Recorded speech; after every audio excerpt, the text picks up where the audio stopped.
two police officers in England were driving in an unmarked police car along this narrow, winding road when all of a sudden, right in front of them, another car came bombing down the road towards them. And so both cars came to a screeching stop, and then one occupant from this other car got out of their vehicle, and one of the officers got out of their vehicle. Andrew, along with his partner, who also was named Andrew, they were conducting a surveillance operation in a town called Reading. At the same time, a very distressed man, he called 999, and he told the dispatcher that just a few moments ago, this gray sedan had pulled up his driveway and stopped right outside of his property. But to his horror, once this car had stopped right outside of his house, three masked men who were carrying weapons of some kind got out of the vehicle. And so at that point, the man had frantically dialed 999, and as he's trying to describe the situation to the dispatcher, he suddenly tells the dispatcher as he's looking out the window that he thinks these men are here to steal his quad bike. Now, Andrew and Shaw, when they heard this call, they would have known that they were not the only officers that could have taken this call. And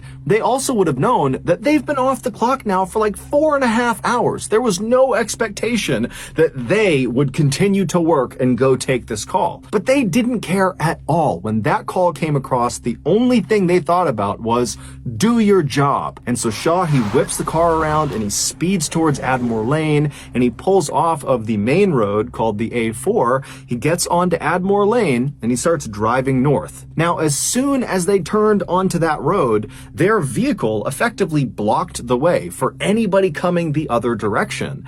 And so at this point, they're expecting this gray car full of these masked men to be coming in their direction, and they are now blocking the way. And so Andrew and Shaw, as soon as they get on that road, they know a close quarters confrontation is almost guaranteed. And so they're driving along this road, and then all of a sudden, up in the distance, you can see on the dash cam footage, you see headlights bombing toward them. They're way off in the distance, and then all of a sudden, that car, these headlights, they come flooring out right in front of them, and both cars come to a screeching stop. You can hear the screeching of the brakes on the dash cam footage. And so this car in front of them comes to a full stop, and Shaw, he stops, but then he moves up just a little bit closer before fully stopping the car. And so now the two cars are only maybe 10 or 15 feet apart. At this point, it's important to understand that the vehicle that Shaw and Andrew were in was an unmarked car, and they had intentionally not put on their blue lights as they're cruising up this road because they didn't want the suspects to see the blue lights in the distance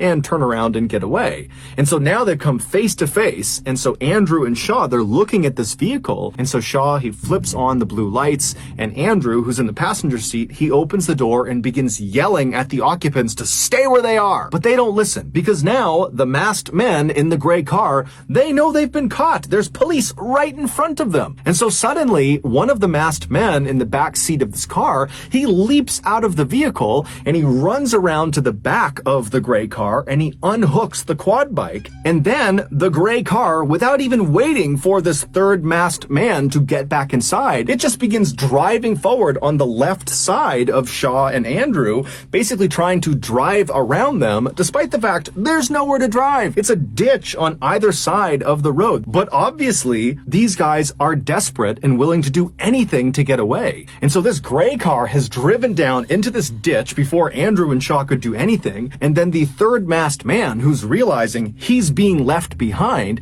he starts running around the right side of the police car. So he's trying to go around the other way. And amazingly, as soon as the third masked man made it around to the back of the police car, the gray car somehow managed to pop out of the ditch and got back onto the road, and it starts driving away from Shaw and Andrew. And as they're driving away, the third masked man is just on the road running after them. And so Andrew, seeing an opportunity to potentially grab this third masked man that was out on foot, he jumps out of the police car, he turns and starts running down the road after the suspects.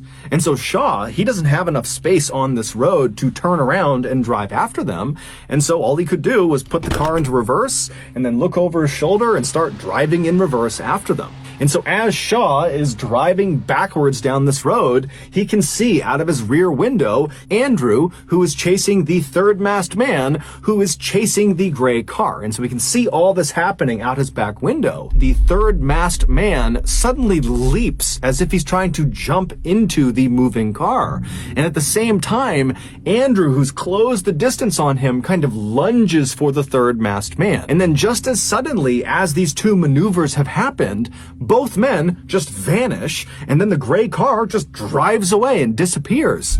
And so Shaw, he's watching this happening, and he has no idea what he's just witnessed. He's thinking, where did Andrew go? Where'd the third masked man go? What's happened? And then finally, he reaches a point in the road that's just wide enough that he's able to turn the car around. And as he's doing that, you hear over dispatch that someone is asking Shaw, what's going on? Where are you? And all Shaw is able to say is, my partner, Andrew, has gotten out of the vehicle and I lost him. I don't know where he is.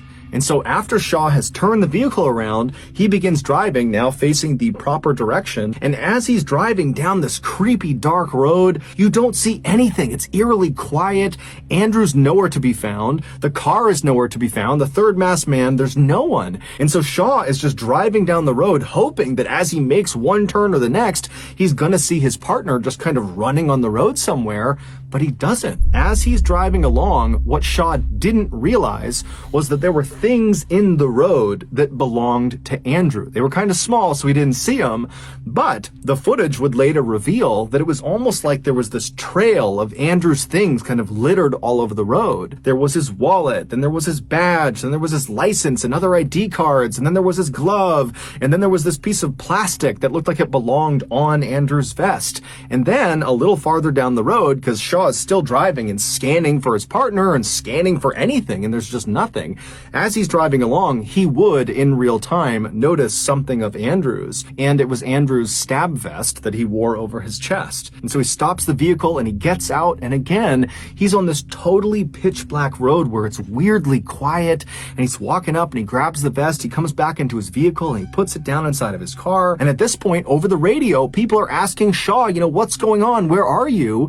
And you hear in Shaw's voice a bit of panic as he's like, I've found Andrew's stab vest. It was on the side of the road. Meanwhile, less than a mile away at the end of Admore Lane, where it joined up with A4, which is where Andrew and Shaw had originally come in, two other Thames Valley police cars had arrived at that intersection. They had gone there specifically to try to intercept this gray car as they fled. And so they're sitting at this intersection and they're looking up Admore Lane and they see headlights bombing towards them.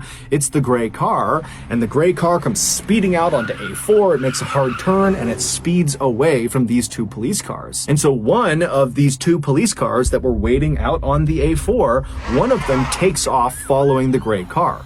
But the other police car, they stay right there because unbelievably, they had just spotted Andrew. It would turn out when Shaw first put the BMW into reverse and he began going in reverse towards his partner, when he was doing that and he was watching out his back window and he saw the third masked man jump and then disappear and then Andrew disappeared, that was not a figment of his imagination. That really happened. The third masked man had attempted to jump into the moving vehicle and he had been successful. As for Andrew, why he suddenly vanished, the reason for that is truly horrific. The three masked men were 18-year-old Henry Long and 17-year-olds Albert Bowers and Jesse Cole. But when they were on Admore Lane and came face to face with Andrew and Shaw and realized those are police officers and were caught, the third masked man, aka Jesse Cole, he hopped out of the gray car, he ran around to the back, and he unhooked the loop of rope from this quad bike, ditching the quad bike by the side of the road so that it would be easier for the gray car to make their getaway. And so once it was free, the gray car kind of took off without Jesse. And so Jesse ran around the cop car, but Jesse would get back up to the side of the gray car and he would leap into the window. And as soon as he was inside, and Henry, who was driving, he knew he was inside, so they're all good, Henry hit the gas. And who was standing with both feet inside of that loop of rope dangling off the back of the gray car when the gray car suddenly accelerated? Andrew Harper. Andrew was swept off of his feet as the rope grabbed onto his legs. Finally, when they pulled off of Admore Lane and got onto A4, that turn swung Andrew around. It dislodged him from the rope and sent him careening into traffic. At that point, one of those two police cars took off after the gray car in pursuit. But the other car, they saw Andrew as he was thrown off the back of the gray car and launched onto A4. And so Andrew Harper would die at 11:45 p.m. on the side of the A4, about 20 minutes after he and his partner had so selflessly agreed to go after this car despite the fact they didn't have to. The three killers were arrested about 1 hour after Andrew had died. A police helicopter had spotted their car parked amongst some buildings about 4 miles away from where Andrew was found. During their trial, the three teens would say they had no idea that Andrew was attached to that tow rope as they sped down Admore Lane. This is despite the fact that the prosecution, they went out and recreated the exact scene that played out on Admore Lane. And they drove the same mile stretch to see what it would be like to drive with Andrew attached to the back. And these experts that went through this recreation over and over and over again, they said the same thing. It was nearly impossible to drive the car because as soon as the dummy would start to shift one way or the other, it would tug and pull on this little gray car.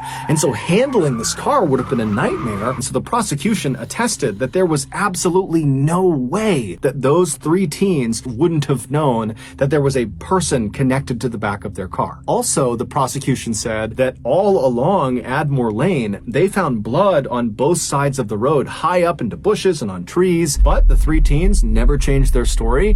They also never once said they regretted what they did. They showed absolutely no remorse. And when the verdict was read, and these three teens were not found guilty of murder. They were found guilty of manslaughter, but everybody knew that was significantly better because the sentences were so much shorter. When that verdict came back, these three teens were punching the air and cheering and laughing, just making a complete spectacle out of it.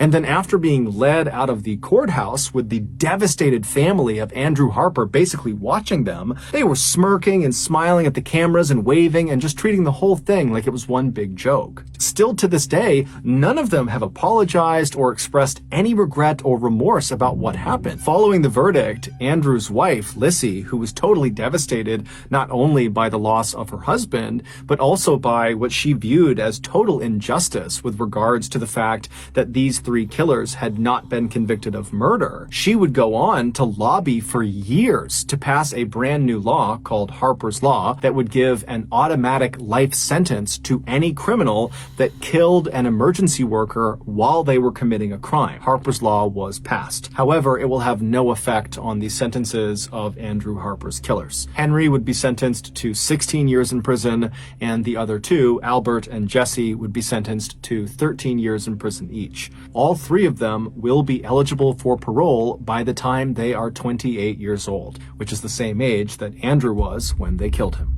Just know that I really appreciate your support, and until next time, that's going to do it. See ya.